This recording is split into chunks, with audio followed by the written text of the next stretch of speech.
Hello friends, আজকে ঘুম থেকে উঠতে অনেক দেরি হয়ে গেছে। আজকে ব্লগের ডে 2। তো ঘুম থেকে তাড়াতাড়ি করে উঠে পড়ি, উঠে ব্রেকফাস্ট করতে হবে। তো আজকে ব্রেকফাস্টে ছিল কচুরি, ঘুগনি আর আলুর তরকারি আর আমার ফেভারিট মিষ্টি কেসার মালাই। তো এটা দিয়ে আমি টিফিন কমপ্লিট করেছি। তো দেন তারপর রেডি হচ্ছিলাম, একটু বেরোবো। তো তাড়াতাড়ি করে মেকআপ করে রেডি হয়ে মা ডাল ভাত মেখে দিয়েছিল, সাথে ছিল মাছ ভাজা। ওটাই তাড়াতাড়ি করে খেয়ে নিচ্ছিলাম কারণ বেরোতে হতো। তো এই দেখো গাড়ি চলে এসেছে, এবার আমরা বেরোবো আমাদের ডেস্টিনেশনে। তো চলো গাড়িতে ওঠা যাক। উঠে পড়েছি গাড়িতে। আজকে আমার সাথে আছে আমার ভাইপো, দাদা, বৌদি, সাথে একজন আঙ্কেল এবং একটা দাদা। তো আমরা বেরিয়ে পড়েছি অলরেডি গাড়িতে। তো যাওয়া যাক। এখন খুব ইয়ার্কি ফক্করি হচ্ছে, আমরা সবাই একসাথে থাকলে ইয়ার্কি তো হবেই। তো এবার যাচ্ছি, চলো ডেস্টিনেশনে গিয়ে তোমাদের দেখাবো। একটু ভাইবটা নিয়ে নিই গাড়ির হাওয়া, অনেকদিন পর গাড়িতে উঠলাম সত্যি কথা বলতে। তো খুব ভালো লাগছিলো। ওই জন্য বেশি খাওয়া দাওয়া করিনি, কারণ গাড়িতে উঠলে আমার ভমিটিং প্রবলেম হয়। দেখো বাইরের নেচারটা কত সুন্দর লাগছে দেখতে। তো এই দেখতে দেখতেই যাচ্ছিলাম, আর ওয়েদারটা খুব সুন্দর ছিল, যেহেতু দুপুরটা রোদটা হালকা হালকা আসছিল আর তার সাথে হাওয়াও দিচ্ছিল। এমনিতে শীতকাল তো খুব সুন্দর একটা ওয়েদার ক্রিয়েট হয়েছিল। তো ভালোই লাগছিলো যেতে বেশ। এবার কাছে পৌঁছেছি, গিয়ে দেখো আমরা কোথায় এসেছি। উপরে হেডিংটা দেখে নাও ভালো করে, শান্তিনিকেতন পৌষ মেলা 2023। গ্রামের শহরে ঢুকতে না ঢুকতেই মনটা খুশিতে ভরে গেল, কি আর বলবো। তো দেখতে পাচ্ছ জ্যাম। আমরা ডেস্টিনেশনে পৌঁছে গেছি। আমরা যে বাংলোটাতে ছিলাম সেখানে গাড়ি দাঁড়ালো, তো আমরা এসে দেখলাম কি সুন্দর না জায়গাটা। একটু হন্টেড ব্যাপার আছে, বাট সুন্দর, আমার তো বেশ ভালোই লেগেছে। চলো এবার ভেতরে ঢোকা যাক।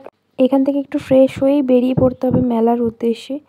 তো আমি তাড়াতাড়ি করে যাচ্ছিলাম। তো এবার রাস্তাতে চলে এলাম, দেখতে পাচ্ছ কত ভিড়। রাস্তার মধ্যে একটাও গাড়ি ঘোড়া সেরকম চলছে না, সবাই মানুষ পায়ে হেঁটে যাচ্ছে। মেলার মধ্যে ঢুকেও পড়লাম গল্প করতে করতে। দেখো কত ভিড় ভেতরে। আর পৌষ মেলায় এলে তো এই ভিড়টা থাকতেই হবে, কিছু করার নেই।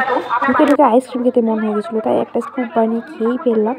কী করবো, দেন যাবো নাগরদোলার দিকে। নাগরদোলাতে এসে বাপরে কত উঁচু উঁচু নাগরদোলা, দেখেই আমার মাথা ঘুরছে। চাপাতে দূরের কথা, আমার ভাইপো ঝোঁক নিয়েছিল যে নাগরদোলায় চাপে, তাই ওকে চাপানো হয়েছে এই রাইডারটাতে। তো চেপেছিল, আমি তখন ভিডিও করছিলাম। কিন্তু একটু ওইদিকে যাওয়া যায়, কিছু তো কেনাকাটি শুরুই করতে পারলাম না এখনো পর্যন্ত, এত ভিড়। তো দেখি কী করবো না করবো, কী কিনবো না কিনবো। মনে হচ্ছে একটু বেলুন ফাটায়, মনটা একদম বেলুন বেলুন করছে, দেখি কোথায় পাওয়া যায়। যাই চলো দেখি, হেঁটে হেঁটে যাচ্ছি আমি আমার ভাই দুজনে গল্প করতে করতে। এগোনো যাক সামনের দিকে। ওই দূরে মনে হচ্ছে একটা বেলুনের দোকান বসে, যাই ওখানে যাই। গ্যাস পেয়ে গেছি। আমার ভাইপো আগেই শুরু করে দিয়েছে বন্দুক দিয়ে বেলুন ফাটাতে। তো তোমরা কোন টিপটা নেবে সেটা চুজ করো। আমি তো আমার টিপ মতো ফাটিয়েছিলাম।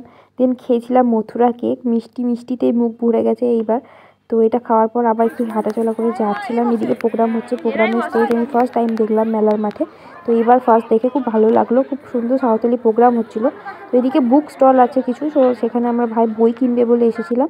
তারপর খেয়ে নিয়েছিলাম ভেজ মোমো, পনির মোমো ছিল বেসিক্যালি। আমরা খেয়ে দিয়ে বেরিয়েছিলাম আইসক্রিম খেতে। কুলফিটা না খেলে তো মনই ভরবে না, তাই কুলফি নিয়ে নিয়েছি সঙ্গে সঙ্গে। তো খাওয়া যাক কুলফিটা, মাই ফেভারিট কুলফি। এটা বেসিক্যালি মেলাতেই পাওয়া যায়, তাছাড়া অন্য কোথাও আর পাওয়াও যায় না, এটাই খাই।